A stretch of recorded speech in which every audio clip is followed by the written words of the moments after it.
point. Okay. Welcome to the live Morning Ramble. The Morning Ramble Live, which is kind of how we're planning on doing this from now on. Yeah. I mean, unless I happen to be there or something.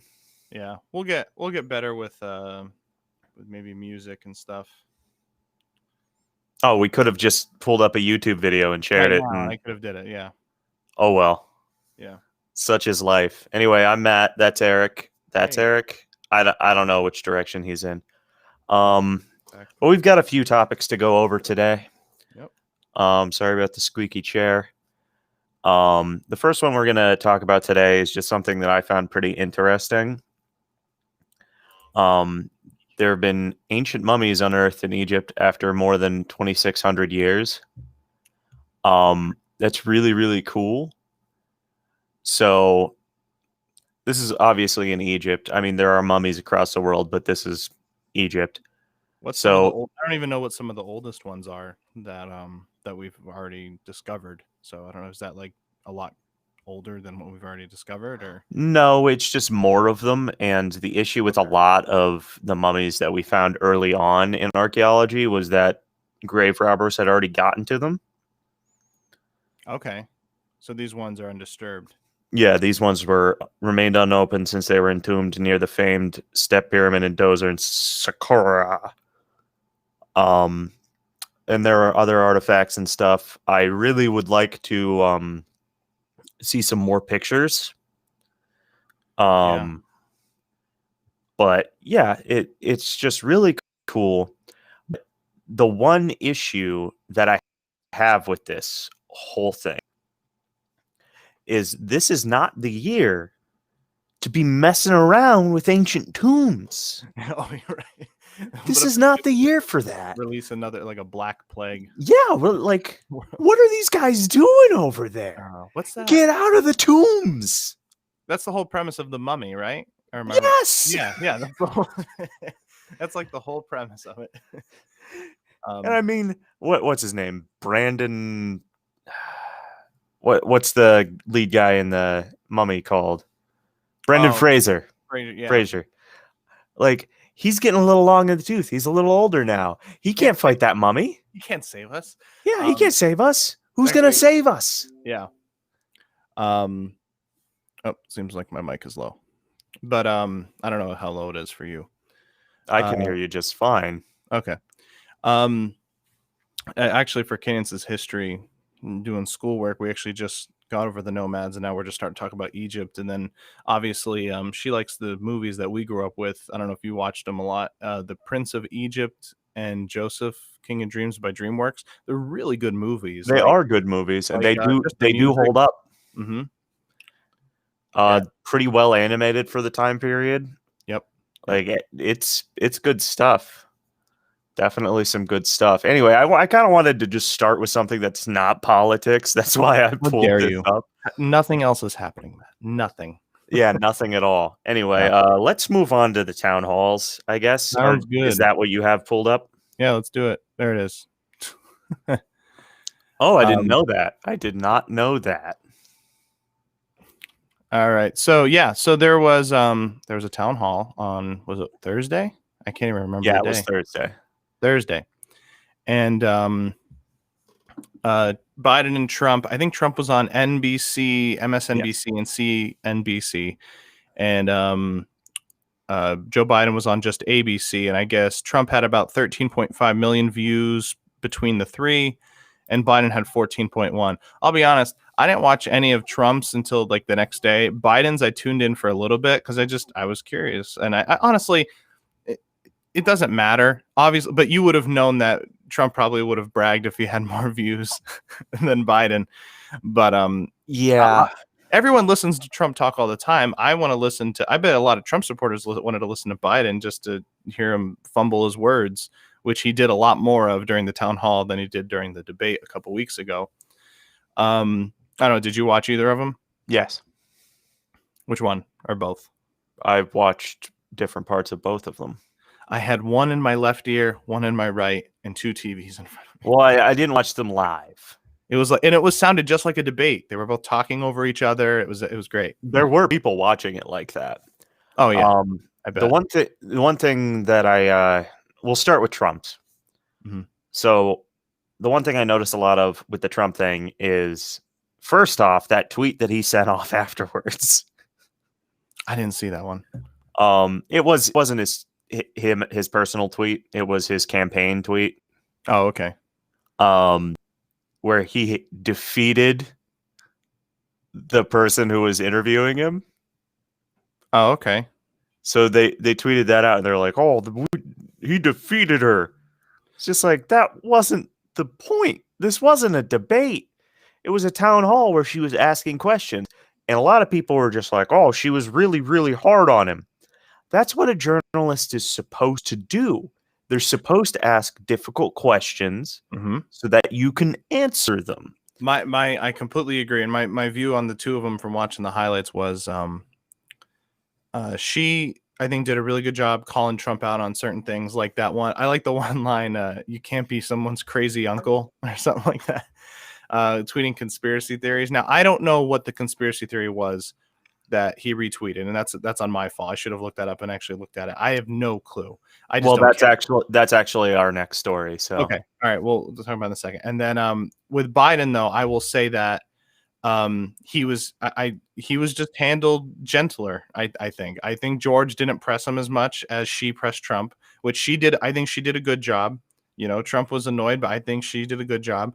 And I think George, like there was that one time where the one guy asked, I forget his name, but he asked, he's like, you other than you're not black, why else should, people vote? Why should the black community vote for you?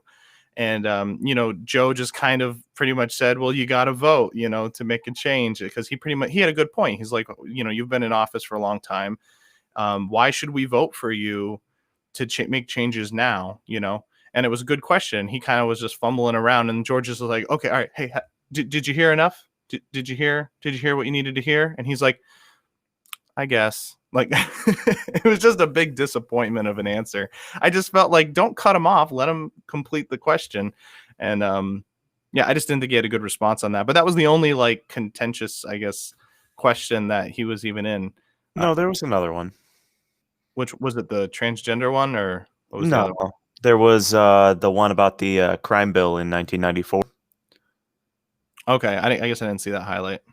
Basically, they asked him about the Crime Act of 1994, because there's a lot of bullshit in that bill. That was the one with like marijuana. A lot of people were arrested just for it was stuff. It was the war on drugs thing. And Biden basically said, yeah, there are things in that bill that honestly I regret. And he handled that quite well. Yeah. I think he came off as a bit apologetic, but not weak necessarily.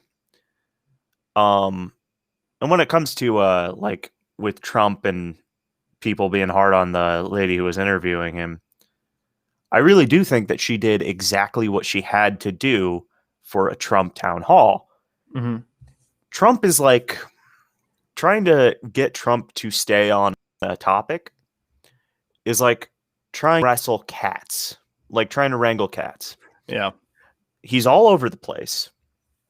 So you have to keep him in a line. Yep. Because otherwise he will go off on tangents.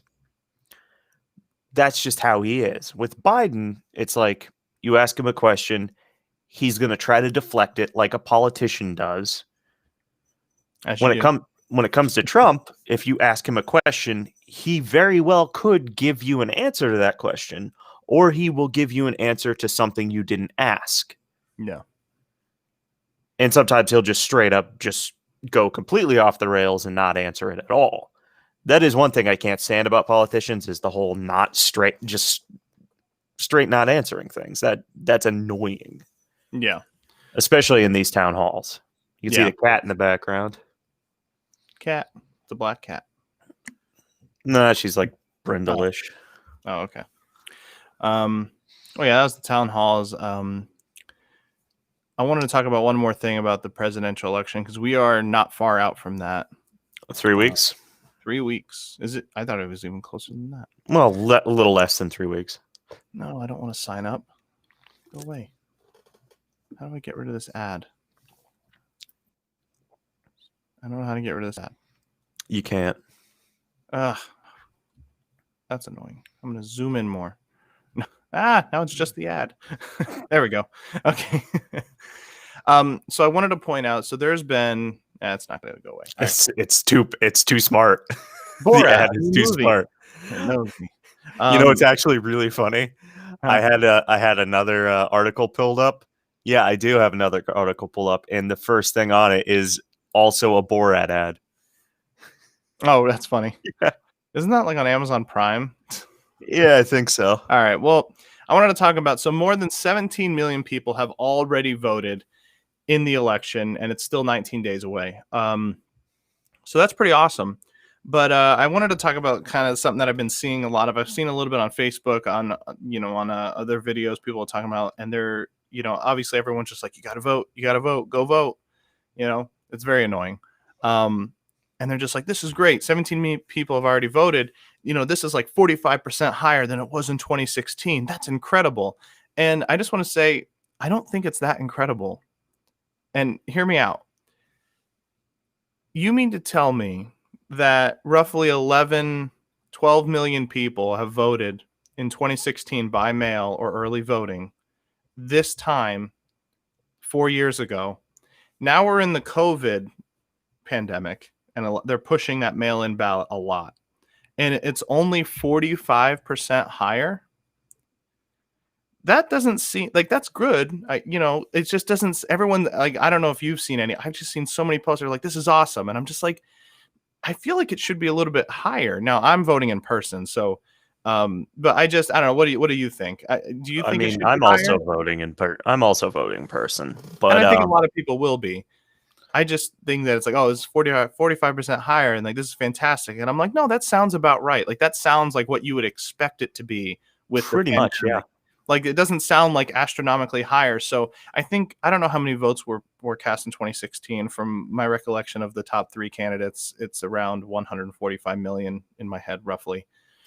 So it obviously every 4 years, because more people exist, more people vote. So I'm just curious to see how much more, I think this will be a high turnout year. I think so. I mean, 2016 was technically considered a high turnout year as well. I think it's going to be consistent with 2016 because the push back then was just as strong as it is now. I don't know about that. I mean, it's because at first I thought, I'm like, well, it's definitely bigger. And I'm like, no, because do you really remember all the ads that you saw on 4 years ago? I remember so many celebrity videos. I mean, I remember a ton of them, but they were all celebrity videos for Democrats. I mean, that's pretty much what I'm seeing. I am seeing so many Trump things. Well, I see a so lot many. Of, maybe it's because maybe our computers know who we're voting for, so they're trying to go against you. It's just like there's so many. Because also like with sports, like even like the Steelers are big on like their voting and stuff. Like go vote, and it's like I saw someone say they're just like, a lot of these celebrities and athletes and stuff are telling me to go vote. But if they knew who I was voting for, they wouldn't want me to vote, I'm sure. Which for me, I'm completely against that. I don't care who you're voting for. I just wish more people would vote because, the more people vote, that's how it's going to go. And then, if you get to see what the change that you want with whatever politician you vote for. Also, people need to pay attention more to their local representatives. Okay. Right now in my district, Dan, I always pronounce his last name wrong. Is it Moser? I forgot how to pronounce his last name. He's up for re-election. So he's a congressman that's representing. So he's up for re-election. So if you're a Republican, I don't even know who he's running against, to be quite honest with you. I haven't seen any, I think it starts with an E, a couple of them. But anyway, so go look up your local representatives and who you're going to vote for and see their views. And there are very, very convenient websites to do that on. Oh, there's tons of them now. Tons. Yeah, so there's really no excuse to not know anything. I mean, if you're one of those people who are ride and die for like a party, pull the blue, pull the red lever, Yeah, if you're one of those, whatever. Normally I go pretty much all read, but I never hit that top one. I actually want to scroll and look. I'm one of those people, like when it's the electric ones, like the screens. It's like, no, I'm not going to just hit a lever. I want to look to see. Like, well, I don't want people. I don't want people looking at me and being like, "Oh, he's an all blue or he's an all red." I mean, Yeah. granted, I'm going to show up to the election probably in work clothes, so people are just going to assume that I'm voting for Trump anyway. So, did you just bash Democrats? It's like, look, he works. He must be voting Republican. not really. It's just my line of work. Your line of work is very heavily to the right. So that's kind of just. I did not know that. People who work on a lot of vote Republican. a lot of trades are more heavily to the right, which doesn't make a lot of sense because a lot of my trade is unionized. Oh, yeah. So I don't really understand it, but no, that's just how it is. Yeah, I have the Hunter. You want to talk about Hunter Biden? Yeah, we're going to talk about Hunter. All right, I'm going to pull that up. Here we go. All right, so okay. So I'll let you take this one. Go ahead. This is bananas. So basically, Giuliani, yes, decided that he was going to go after Hunter Biden. It was Joe Biden's son. Well, technically, it was info that was given to him, right? Yes, because I guess. But he put it out. He sent it to the Post, New York Post, which is probably the shittiest newspaper in New York. It's pretty popular. Oh yeah, it's popular, but it's shitty. So I just want to go over some things about this. So, anyway, that conspiracy theory thing that Trump was kind of just like whatever on. Yeah. That's called QAnon, which it claims that Democrats in Hollywood, specifically Democrats in Hollywood, there are no Republicans involved in this, of course. They're killing and raping babies and extracting their fear for medicine. Pizzagate. No. And there was another conspiracy theory where this one just sounds absolutely insane. So, real quick, just for anyone who doesn't understand the Hunter Biden thing. So there's two alleged claims to Hunter Biden. One of them I think is pretty much factual, even though Joe and Hunter and any Democrat would never confirm it. The one is that Hunter has received, I think it was like this was back during the first debate, that he received $3.5 million from an official from Ukraine. That's the first claim that Trump did. That was like the big deal with him that kind of carried over into this. This, I guess, was an alleged email that was found on his laptop at some kind of repair shop. I have no idea. That confirms that Hunter has introduced, is it high Chinese officials or Ukraine officials to his dad when he was vice president. Now, the reason why this is, people might be wondering, well, why is this such a big deal? The reason why it's such a big deal is because the vice president, Biden, has denied this several times over the years. So if it is true, he is lying. And then that's the question. Why is he lying? So anyway, and then that his influence with his son and stuff like that while he was in office. So that's the big claim. That's the big stuff. Anyway, go ahead. Continue. And it gets stupider. Yes. So this other conspiracy theory, just to go over things, is Trump defended retweeting a conspiracy theory about how bin Laden wasn't really killed by Obama, which he wasn't killed by Obama. I don't know, like he was killed by SEAL Team 6. I'm pretty confident it was Obama there. Anyway, but broke down the door. They literally said that Obama had a body double, and then Obama had SEAL Team 6 murdered to cover it up. Which is bananas because we actually know some of the people who were involved Now, was this story in that. retweeted by the president, It was or retweeted by the was president. it just one that same people have done that he didn't like? Did he just retweet the one about Hunter, or was it? No, he retweeted this one too. Okay. But anyway, now we're actually going to the Hunter one. Okay. So this, so Hunter allegedly brought a broken laptop to a computer repair shop and then forgot that his computer was there. The issue is that when Hunter allegedly brought this into this repair shop,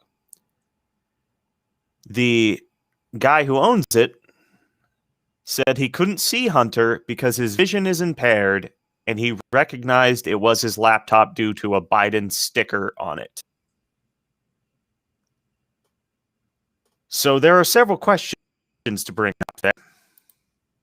One, how is this guy fixing computers if he's very blind and can't recognize Hunter? Two, how does he actually know it's Hunter's? And three, why is he working at a repair shop and looking through people's emails? Because that's illegal.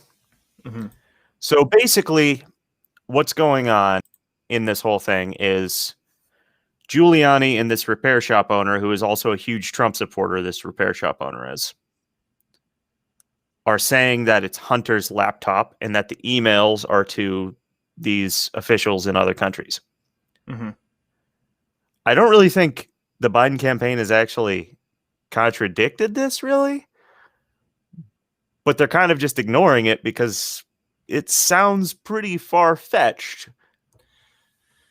I gotta be honest, all this stuff, the reason why I don't like just even like what you just explained there, it sounds absolutely ridiculous. And I like to just take it as a big overview. Like, why are we even talking about this? Well, the claim is that Hunter Biden and his family, the Bidens, have financially benefited from relations with maybe foreign diplomats or whatever. I'm sorry, that's, to me, it's just true. When you're in political office that long, did they probably financially benefit from one country or another? I'm going to say sure. And I think that you'd have to be really naive to think that they didn't. And I would say that about the Clintons, and I'd probably say that about the Trumps while they're in office. Have they, benefited in their, probably, I mean, there's nothing large, some anomaly, but the Clintons with the Clinton Foundation, this was the big deal back in 2016 with all those emails. Like, was there any wrongdoing by her? Of course there was. Do we have to get in the nit and gritty? It's like, no, she's still running for office. And I think with this, it's kind of like, I mean, obviously Hunter has a lot of stuff going on, like, the cocaine claim. I don't know, his addiction problems, and he's been with, he's been involved financially and for his employment with Ukraine and China. So it just seems like a big mess, and I think any normal person is going to get a headache trying to decipher all this stuff. Now, that doesn't dispute like these wild accusations against him and like these crazy details like what you just said. I didn't see him, he had a sticker on his laptop. Sounds nuts. Well, it's just the kind of thing where it's like, I go into people's houses and fix their stuff. The thing that confuses me about it is I don't go down, fix their stuff, and rifle through their drawers. Why not? Like, this dude's just like, well, he dropped off the laptop and he completely forgot about it because he was drunk as hell. And it was definitely Hunter Biden, even though I couldn't see him. So I just decided to look through his emails. It's just like, as you do. And the thing that bothers me about it is that so many people are just like, this matters. It doesn't really. It doesn't. I don't think it does. Because it's like, when you go into the voting booth in this month, within the next few weeks, when you go in there and you get in front of the thing, you only need to ask yourself a few questions. And one of them is not, how is Hunter Biden affecting my life? With exactly. Yeah. One of them is, who's going to do this job better? And that's for every category. Yeah. And the other one is, do I care enough about the team that I'm on to vote all one or all the other? It's just, I don't know. Yeah, it's exact. I think there's enough with both candidates for either side to have issue with, or to, for anyone who's in the middle or unsure of, to kind of say, like, what are the values that I have? What are the things that I want to support? And, vote that way. It seems silly. I mean, again, like I said, do I think Hunter Biden broke laws and stuff? I think it's true. I think he did. Do I care? No, I don't. I just don't care. I mean, this is the kind of thing where it's just like, oh, he broke a law, which is kind of obscure and a little bit He financially gray. benefited. That's just true. I mean, how else did he? It's just like, the fact that he's on payroll, and it's like, what was his job? And, I think he was like on the energy thing. It's obviously it's with influence when his father was in office. But again, this is all stuff that just makes my head hurt. Like, I just don't care. And as much as I didn't care about a lot of the stuff with Hillary and like shady stuff with her foundation. I didn't care about that. I just didn't like her as a person or policies, and that's pretty much the way it goes. And with Biden, do I not like him? It's like, I think he's fine. I just think honestly, I just think he's a puppet for his party. That's just true. I feel like when he went to the town hall, he probably went like, okay, what is my view on this? What is my view on this? Like, I just, that's, it's very insincere to me, because he is he's been a very moderate Democrat in his whole entire political career. And all of a sudden now there's a lot of social issues and a lot of economic issues that he has just went, the complete other way on. And it's because that's the way of the tide. Like, that's the way of his party's going. So it makes sense. It's just, I just don't. So he's still a moderate. I think he is truly still a moderate. And I think that he probably doesn't even agree with some of the policies that his campaign is behind, but he does it because that is what his party and his voters want. I mean, he's a 70-some-year-old white man. Of course, he's not going to agree with some of this. Of course. And also, he's like 78 pushing 79. I mean, again, we could talk about, we've already talked about how we just have a bunch of old guys running, and it's a little ridiculous. But yeah, I truly don't think he's going to last 4 years. I just, I just don't know. And it definitely not 8. Like, if he wins and then he runs for re-election, like, I just don't think that would happen. I mean, I don't know. I didn't really think that Trump was going to last very long because of his diet. Hey, Diet Coke and McDonald's is the true diet of champions. Because Jesus, I really thought that I was making some good, healthy life choices. Yep. And then I went to the doctor and I got blood work done, and they're like, you have high cholesterol. You're going on Lipitor. And I was just like, but Trump eats McDonald's and Diet Coke every day. Is he on Lipitor? It's so true that, obviously your diet matters a lot when it comes to your health, but also it's just genetics too. Yeah.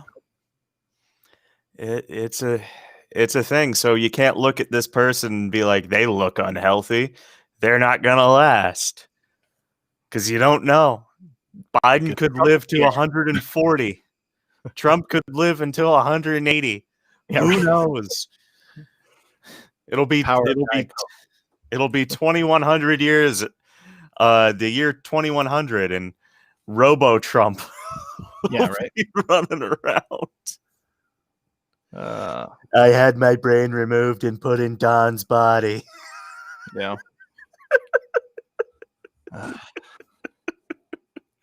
Can you imagine? Hey, 2032 is the year that do you ever watch Demolition Man? It's when they freeze people and then bring in for prison. Yeah. Right. Yeah, all right. We're almost there. Finally. Yeah, right? Now we could freeze people. So the premise was they were doing that in like 96. But yeah, I think that's about it. The Supreme Court thing's happening. I've been watching that actually, but I mean, I feel like we got a good view on how that all works when we went through Weiss. Yeah. I will say this. Pretty much all the the senators, even the Democrats. Like, yeah, it's a little annoying, some of the stuff, but they're all doing good except for one. There's one senator that I want to scream in his face, and that is Senator Whitehouse. I don't know if you've watched any of it.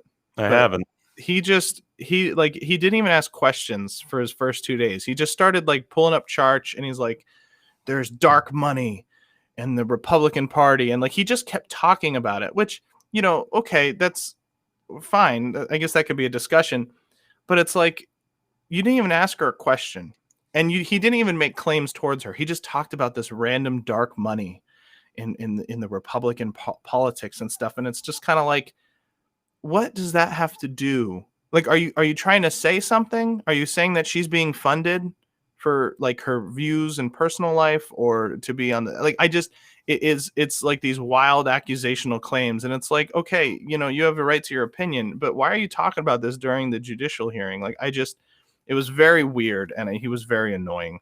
Ted Cruz called him out on it right after, which was good, because it's just kind of like, it just seems silly, and he was just very irritating to me. All the questions that the other, Feinstein and all the concerns that they have were, for their views was justified, and they have, I think they did an okay job asking questions and stuff. But yeah, he just really irritated me for some reason. He just seemed like an idiot. Anyway, if you didn't watch it, you have no idea what I'm talking about. But yeah, I have no idea. Yeah, I was just like, all right, well, whatever he says. Yeah, right. They're voting on her on the 22nd, which is next Thursday. So, yep. So we'll let you know how that vote goes next week, or you'll find out. Maybe I will have watched any of it. Probably not. Yep.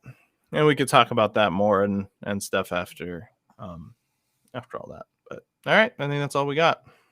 All right. Thank you for joining us. We will see you next week. All right.